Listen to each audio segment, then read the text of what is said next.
from my heart. Lahat ng sasabihin ko ngayon ay galing sa puso ko.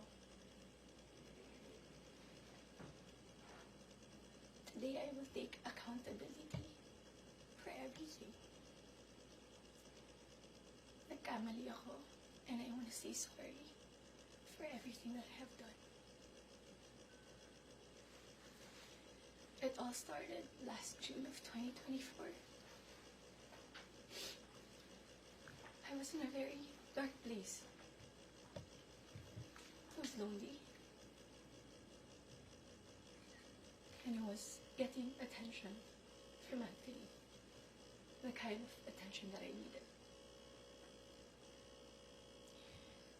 When I sensed that there was this brewing attraction between Anthony and I, nadala ako sa emotions ko. And I knew that was wrong. I came clean right away. I told my ex everything, and I admitted things to him, and then we broke up. It wasn't easy. It was very hard for me, too. I announced the breakup.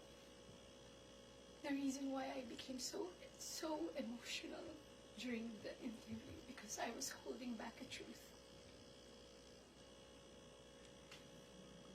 Yun yung totoo.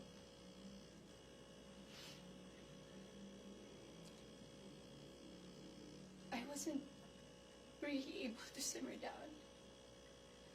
I wasn't able to reflect on what had happened. I was working every day for days straight, weeks straight, months straight. Bago nagsimula yung mga daming trabaho namin, I told Anthony that I broke up with my ex. And he also said the same thing.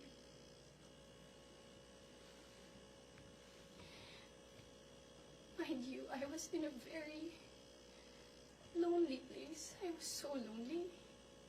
And I was so vulnerable at that time. Like everybody, nakaka-break lang. You would be so vulnerable. I was working every day. At sa lahat ng trabaho na yun, kasama ko si Anthony. Aaminin ko, sa araw-araw na pagtatrabaho namin, nahulog din yung loob ko. He would be very sweet to me. He would be such a gentleman to me. He would say things to me. He would tease me on the set in front of other people. He would tell all the people who were close to me that he was single. So, I was confident to act a certain way around him on the set. Because in the eyes of the people there, we were both single.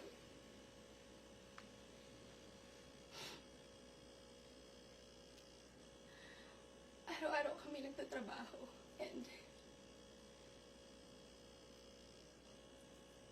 September came.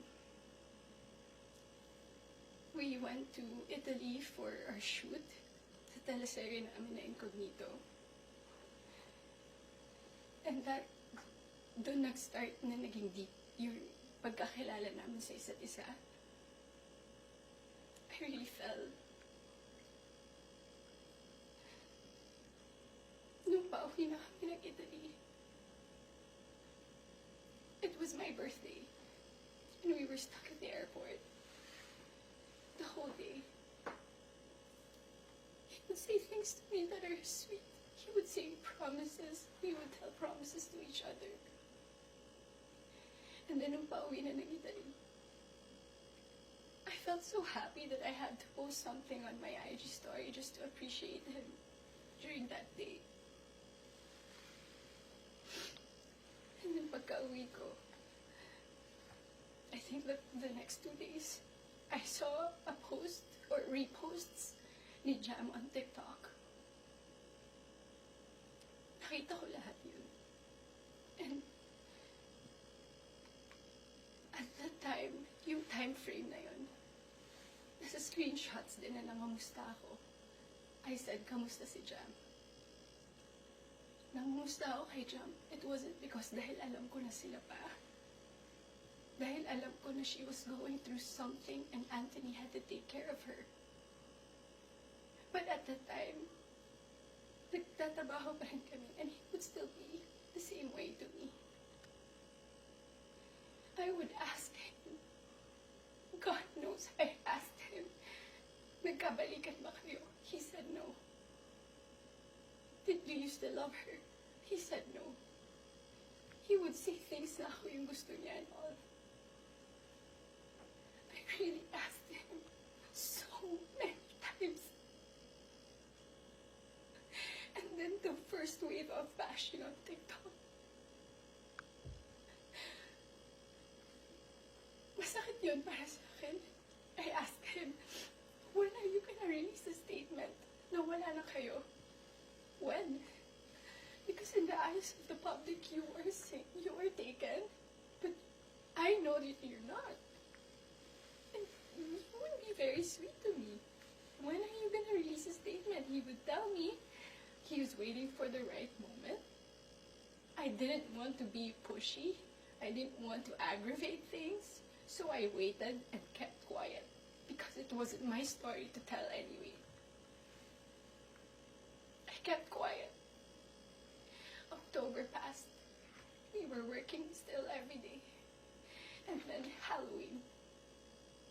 It was the very first night we went out na medyo sweet kami sa isa't isa. The next day, Cham posted on her Instagram story. There were no names mentioned. There were no names. But people were insinuating that it was Anthony and I. So the waves of bashing came again. I asked him again, when are you gonna release a statement? God knows how many times I begged for a statement. I begged him to fix this because I was so tired of getting bashed. He said, wait, he's waiting for the right moment. I waited. I still kept quiet. I really wanted to speak up. But it wasn't my story and I would look really pathetic. Days went by. The press con of Incognito happened. He released a statement. To me, it was too late. Because at that time, I was slowly distancing myself from him romantically. The infatuation and the attraction died. But thank you for the statement. I thought everything was in the clear. I thought everything was gonna be okay. Ilang days nung lumipas. The screenshots.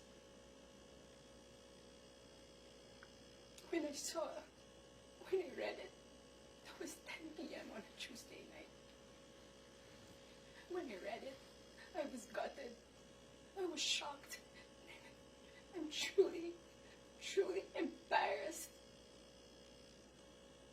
Dahil nakita ng tao lahat yun without my consent. Against my will. I read the screenshots over and over and over again. Ang pinaka-na-shock ako dun, I read it. It was the perfect narrative. That there was this other woman. That there was this apologetic boyfriend. And the avoidant boyfriend towards the other woman. And the scorned woman. That's the narrative. That's her side of the story. And there's nothing wrong with that. But this is my side. This is my side. And I've been reading those screenshots. Doon ko napagtagpi-tagpi lahat. Na kaya pala hindi siya makapag-release ng statement. Dahil sila pa pala this whole entire time. I didn't know. I was in the dark. I didn't know I had no idea. God knows. Ilang beses ako nagtanong. Ilang beses ako nanghingi ng statement. Doon ko rin na-realize, bakit ganun yung reactions ni Jam. Now, I get her. I get her pain. I get her wrath. I get her anger. Kaya pala ganun. Because she was clueless about everything. I was clueless about everything. We both believed kung anong mga nasabi sa akin. Maybe iba yung sinabi sa kanya. And I can attest that iba yung sinasabi sa akin. That's my side of the story. I have so many things to say.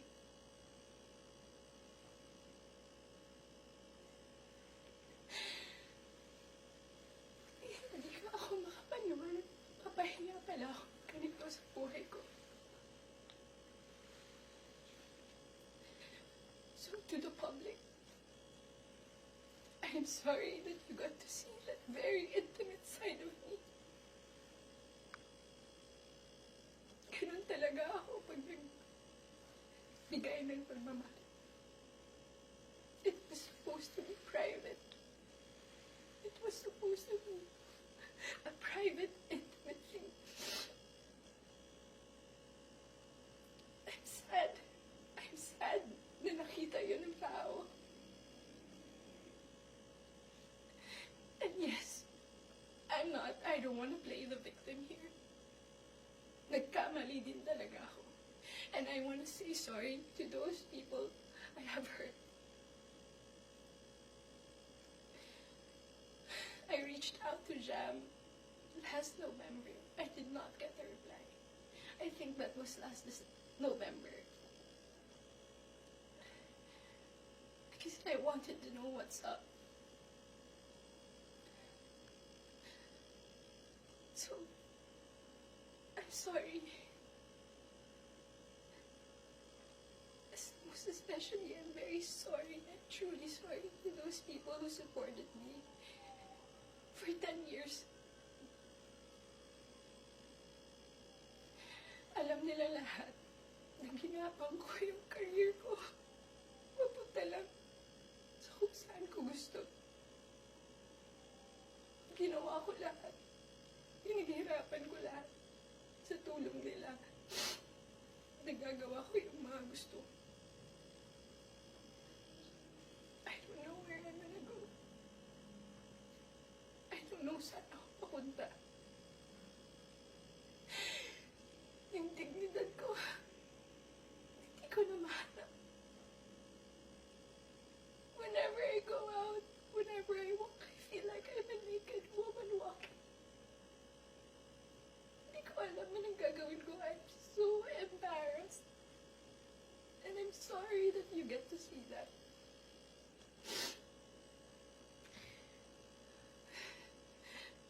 But I can assure you, tuloy pa rin ako. Tuloy pa rin ang laban. Magtatrabaho pa rin ako kahit nahirap. Hindi pa rin namamatay yung apoy sa puso ko. I'm still looking for that little girl inside of me. It's hard to look for her now, but someday I get to find her and I will be able to hold my shadows. What you saw was not a perfect human. I'm far, far from being perfect. What you saw was a human being.